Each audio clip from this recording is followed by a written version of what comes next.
Welcome to Shakespeare the Whole Year, a series of research based, student friendly lectures on Shakespeare and his works, hosted by the Shakespeare Society of India East Zone. The speaker for this talk is Padashana Chattopadhyay, who is teaching at Ramshoday College for over 30 years. The title of her presentation is The Merchant of Venice, a Multidimensional Perspective. Hello, this is Padashana Chattopadhyay. I will be speaking on the Merchant of Venice and the multifaceted perspective that I find while I read and teach Merchant of Venice in class. At the onset, I thank Shakespeare Society of India Eastern Zone for inviting me to deliver this lecture. I would not consider this piece of deliberation as lecture because I will be raising some issues which haunt me, I think haunt many when we deal with Merchant of Venice, because Merchant of Venice poses problems from page 1 of the text. And we'll be talking sometimes about Merchant of Venice as a text, sometimes as a performance. So let me, without much ado, go to the point. The first thing that I will be talking, I'm just reading few lines from about the comic structure of the play. The title page of the first quarto of the Merchant of Venice announces 3 narratives: the history of the Merchant of Venice, the extreme cruelty of Shylock the Jew, and the obtaining of Portia by the choice of 3 chests. Now these 3 narratives obviously gives us the hint that Merchant of Venice is not like the other Shakespearean comedies. In addition, 2 further thematically related narratives are also included: the perfunctory meeting of the clown Lancelot with his father and his own change of allegiance from the house of the Jew to that of Bassanio, and the disobedience of Jessica and her elopement with the young Christian Lorenzo. Now, the comedy of Merchant of Venice, as a result of these 3 narratives given on the title page, makes it a complicated play. To me, Merchant of Venice is not at all a comedy, a pure comedy in the sense we are used to look at Shakespearean comedy. It is a problem play. That is how I am going to look at the various issues that come up in Merchant of Venice. The genre of comedy might lead us to expect that the central characters succeed in surmounting the obstacles that beset them in order to reach a happy conclusion. But in this play, that is not easily or satisfactorily achieved. Much of the action turns upon the matters of legal nature that have a particular relevance to the geographical setting of Venice, and it proves difficult to separate the laughter that they generate from the prejudices that these overlapping plots uncover. If you may look at the text, you will find that when the trial scene goes on, the Duke is very much conscious that if he allows Antonio to give money and get released from the bond, people will lose faith on the Venetian law. So Venice, which was a seat of business, was very conscious of its maintaining law and order and no blood to come on Venetian laws. John Russell Brown argues that many of Shakespeare's texts talk about love as a commercial transaction. Shakespeare wrote of love as of a kind of wealth in which men and women traffic. The basic issue of Merchant of Venice begins with Bassanio coming to ask for money so that he can go, after replenishing himself, to seek the hand of Portia. The Merchant of Venice is the most completely informed by Shakespeare's ideas of love's wealth. Brown also contends that the play is structured around two radically divergent attitudes towards social relationship. The one built on love and friendship, and the other dependent upon financial gain. And this duality is focused in the two mutually opposed meanings inherent in the term usury. Indeed, he sees the tension between these two meanings as part of a more general comparison of commerce and love, which is likewise maintained through the play. Brown rightly identifies Venice in the play as the geographical location where this battle of opposed meanings is fought out. But he also notes the degree to which Belmont, superficially the alter ego of Venice, is infected with the same ambivalence. The play ends happily in Belmont, with each of the three couples finding in their own way love's wealth, although the action is shot through with a realism that qualifies that happiness. Brown's judicious commitment to the play's dominant ideology is further refined in Alexander Legat's Shakespeare's Comedy of Love, which steers a careful path between the formal demands of comedy and what he takes to be an encouragement of a wider range of choices offered by the real world. For Legat, the play is more broken and disjointed than the earlier comedies whose formal neatness is replaced by a more open and natural structure with more loose ends. For C.L. Barber, the general comic movement through release to clarification is complicated by the prominence given to the figure of Shylock and the difficulty we have in reading the tone of his presence in the play. In contrast, Herbert Dono argues that the casket plot, along with the elopement of Jessica and Lorenzo, is a fulcrum of the play. He goes on to assert that although the arraignment of Antonio is the most sensational element, the issues of usury and anti-Semitism are not, for all their interest to us, vital to the structure of the play. The quest for formal unity demands a harmonious interlocking of elements and a teleological thrust to the action that subsumes each strand into an aesthetically satisfying conclusion. But such are the complexities of the Merchant of Venice that we need to posit a model of structure in which we can see the play in the process of constructing its own ideological solutions in the problems and contradictions that its multifaceted narrative uncovers. Now I will just raise some issues. Number 1, the relationship between Antonio and Bassanio. The play begins in Venice with Antonio's expression of an unspecific world weariness paralleled by Portia's lament, a scene later which deserves to link Venice and Belmont. She says, "By my troth, Nerissa, my little body is aweary of this great world." But as audience, as readers, we very easily understand from the situation that Portia and Nerissa discuss that Portia has every reason to be tired because she is bound by her father's will. But what is the exact nature of Antonio's world weariness that is not made clear throughout the play? And when it is suggested by the two sycophants we got with Antonio, what could be the reason of his sadness?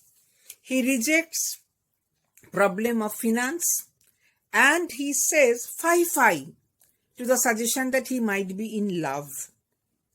Now, Antonio's reaction to the suggestion of his being in love is rejected in such strong terms by Antonio, it puts us into some kind of confusion.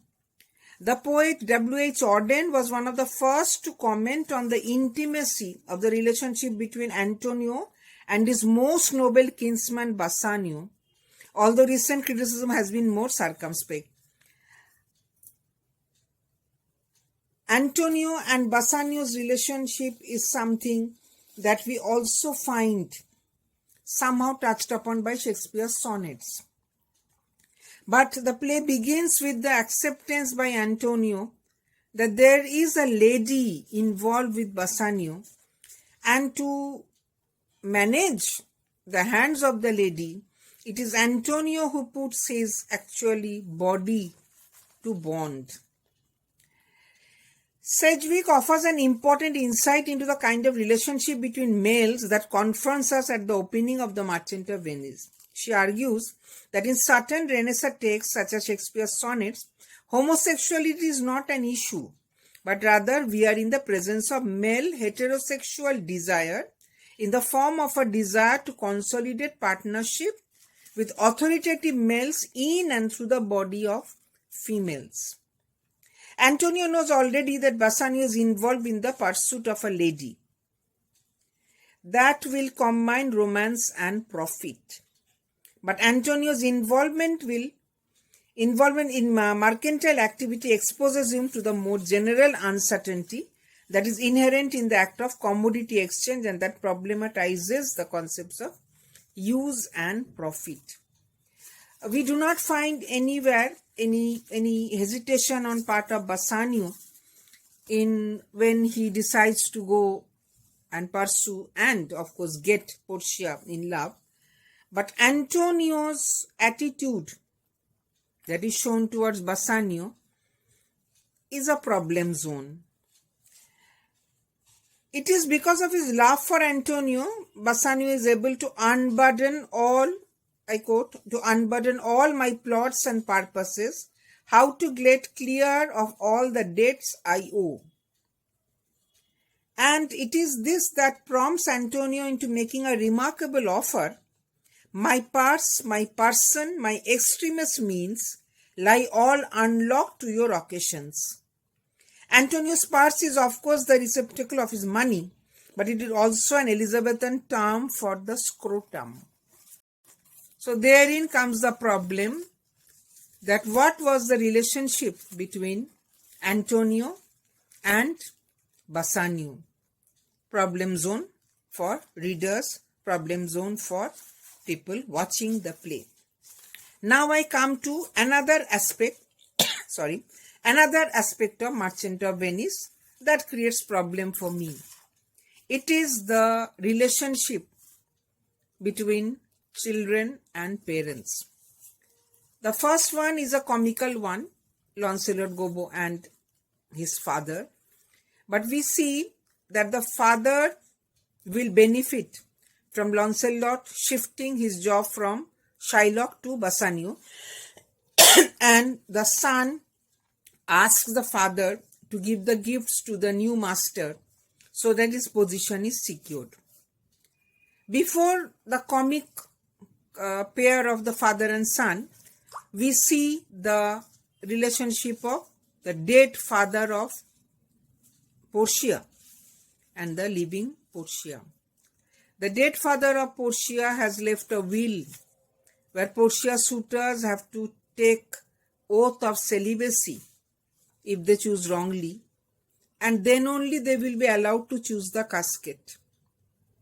And when we find that Bassanio comes to choose, there is a hint most probably given by Portia, who is not supposed to help any of her suitors with any hint. This is actually suggested in Michael Radford's film The Merchant of Venice of 2004, and it has become a source of critical debate whether the end rhymes, if you go through Portia's lines there, bread, head, nourished, actually direct Bassanio to choose the lead casket. Of course, to rig the test would be to minimize the dramatic tension between the daughter's insistent desire and the dead father's injunction that is present from the very beginning, and Portia is forbidden from revealing the answer to any of her suitors. So does really Portia abide by her father's will, or does she rig the test and help Bassanio to choose the right casket. Not made clear. On the other hand, we have, if we call it a subplot, the will of another father carved by the will of a daughter. We know Jessica leaves Shylock's house with a casket full of the Jew's money. And when Jessica has eloped with Lorenzo, we of course find the very famous dialogue of Shylock, my daughter, my ducats, and people say that is the worst side of Shylock to equate a daughter with the loss of the ducats.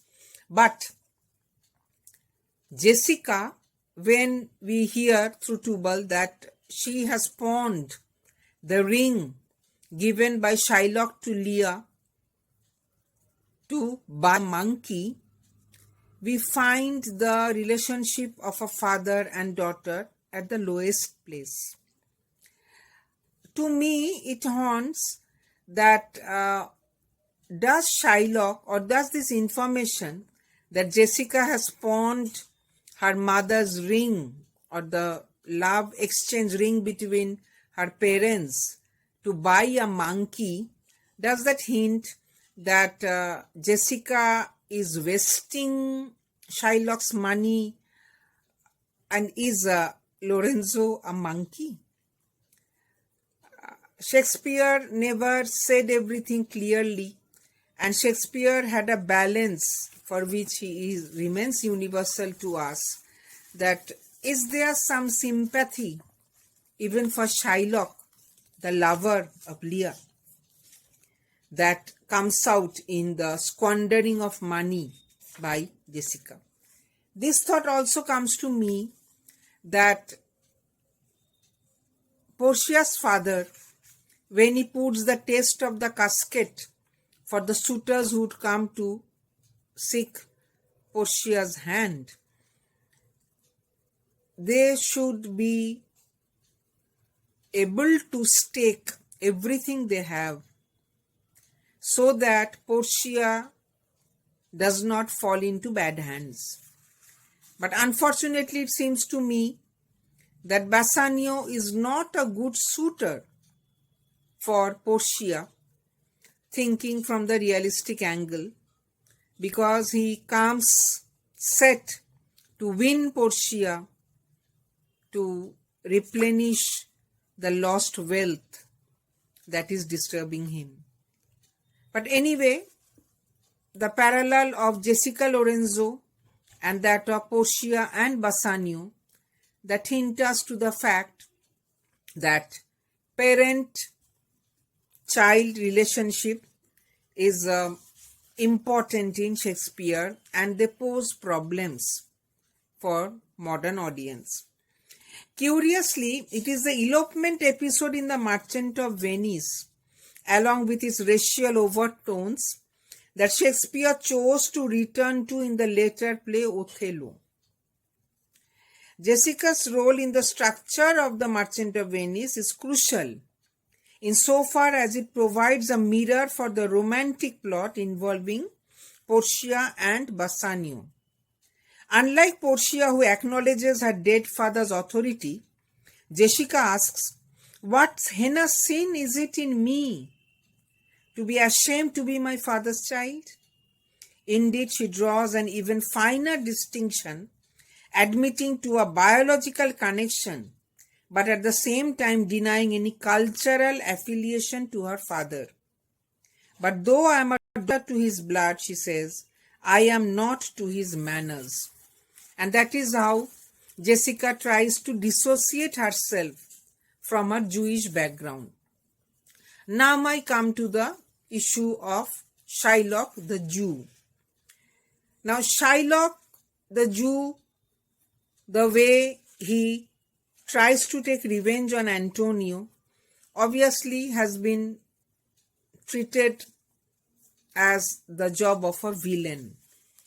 But if we go through the dialogue of Shylock, where he questions that whether a Jew bleeds, whether a Jew is hurt, when people give them some blow, there is an attempt on Shylock's part to become a part of the society where he is ostracized.